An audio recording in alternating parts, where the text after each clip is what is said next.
कशाचा कर्माचा पुढे गेल्यावर सांगतोय तेज आशिवदास संगती आकाशोनी दाग शक्ती सोय प्रकाश सर्वाभूती त्रिजगती माझे विचरे चाने प्रकाश गती जगरहित अशी प्रकाश होणे नाही पारका चोरवानी पायी प्रकाश त्या सहित तैसाची। नंबर 3 चा विषय तेज नावाचं भूत आकर्षोनी दाहक शक्ती। अग्नी म्हणलं की पोळतो, अग्नी पोळतो का थंडी वाजू लागल्यावर माणसं आगीच्या जवळ जातात, शीत निवारणे अग्नीचं काम आहे। ने पालवी बांधोनी नेता नाही। तुमच्या माझ्यामध्ये आहे का नाही अग्नी? पोळतो का? पोळला कधी नाही का? उजेड भूती वाचणाऱ्याला बी आहे आणि इथे येऊन झोपणाऱ्याला बी सगळ्यांसोबत सारखा आहे उजेड का? घरची या उजेड करावा पारखिया अजिबात नाही दीपाची अंगी नाही तुझा भाव धनी चोर साव सारिकेची सारखं वाक्य आहे का संत? वायू सत्संगाला धला चंचलत्वा फुले विसरला योगीश्वरा भेटला निसळ झाला निजरूपी। वाण्याचा मूळ गुणधर्म हे चंचलता, परिणाम झाला स्वतःची संगती लागली, निश्चय झाला एके ठाई योगेश्वरा भेटवाला, सगळ्यांसोबत सारखा वागला। कसं वागते आहे का सांग? विचारे तरी निसंग पायी विचार रंगा फरवते गाळू ऐसे न होण्याची गाठ पाळू प्राणदेवी। सर्वांसोबत समान वागतो तो वारा कोणास सगळ्यांसोबत सारखं वर्तन करतो। न लिंपे एकही विकारी, कोणत्याच विकारात लिंप संबंध नाही अशा पद्धतीने वागतं हे पंचमहाभूत। जसे सर्वांसोबत धन्य भक्ती प्रतापे भरत सौभाग्यवंत नांदत। हे म्हणले सगळे जसे समान वागतात, 5 ज्ञानेंद्रिय 5 कर्मेंद्रिय पंचमहाभूत जसं सर्वांसोबत समान वागतात तैसे नगर अवघेची संत काय करतात? श्रीराम भजनी निरत, भगवंताच्या भजनामध्ये निरत झालेले आहेत। आम्ही निरत नाही, आम्ही रत आहोत, भजनात आहोत तोपर्यंतच भजनात आहोत। उल्हासा सावकाश रामाच्या भजनाचा उल्हास होता म्हणून त्या अवस्थेत असेल तर ते भजन भजनच नाही। ज्याला भजनामध्ये पूर्णत्वाला रंगलेला आहे त्याला बाकीचं काही संबंध येत नाही। रंगला या रंगी तुका विठ्ठल सर्वांगी या अवस्थेला गेलेली लोक तर व्यापाराचा नाश करतो आणि द्वैत निर्माण झाला तर वृत्तीचा नाश करतो। तो द्वैत फार वाईट आहे। काय काय करते आहे का सांग? अंगाळू मंगाळू नंद भाषा सवेग निवटू पाहे घसा प्राणवान कळसा दलाल आई साबिताचा। जवळचे लोक तुमच्या देखत दुर्लभ काय म्हणाले काय कळत ना, त्याच्या बी देखत आपल्याला बोलतो पण त्याला कळत नाही काय म्हणाले। त्याची ना आपली भाषा एक नाही, दोघाची ह्याला जमत्या मधातल्याला दलाल त्याला म्हणतात। ज्याचा आयुष्यात कधी घाटा होत नाही त्याला म्हणायचं होतो का नाही दलालाचा? कधीच घाटा होत नाही। झाला तर इकणाऱ्याचा होईल, झाला तर घेणाऱ्याचा होईल। दोघाचा काटा काढून आपली पोळी भाजून घरला जातो त्याला म्हणायचं दलाल। दलाल द्वैताचा इथला लय बेकार राहते आहे का सांगतो? भरत द्वैताचा संचार वृत्ती सत्वर छेदिती।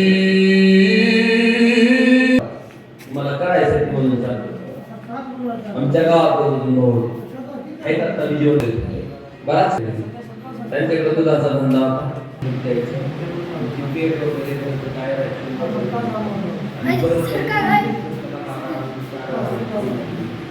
आता सकाळी 6 वाजता गेलेला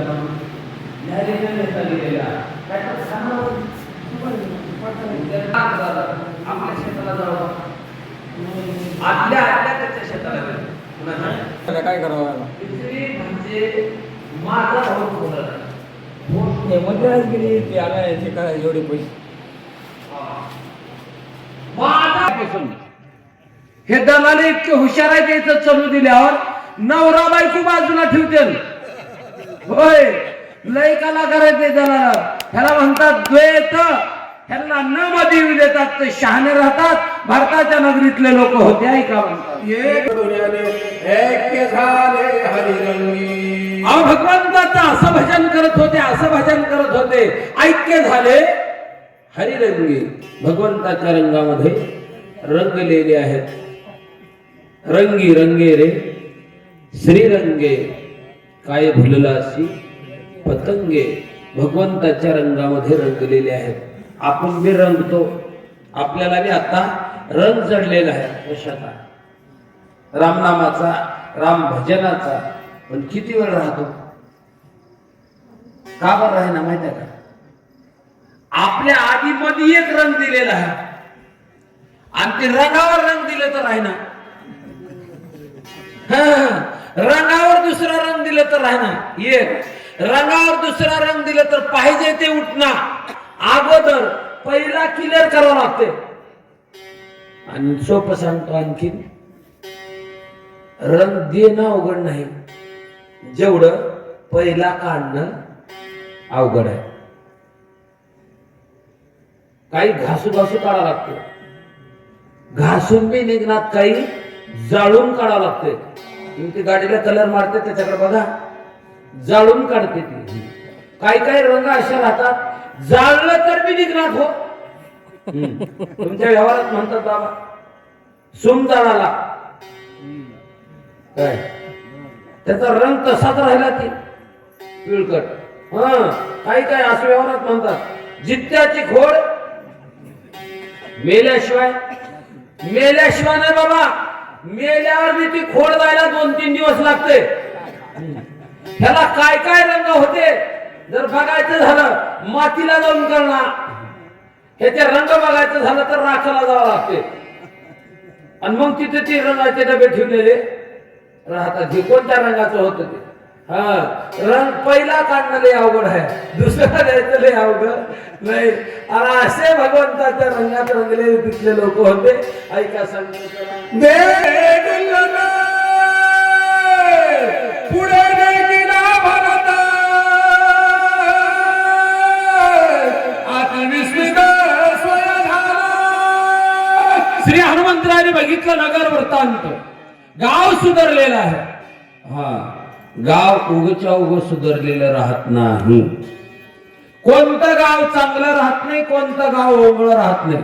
मग त्या गावाला चांगलं करणारा कुणीतरी एक महात्मा असतो. त्या गावाला ओंगळ ठरवणारा कुणीतरी एक दुर्जन असतो.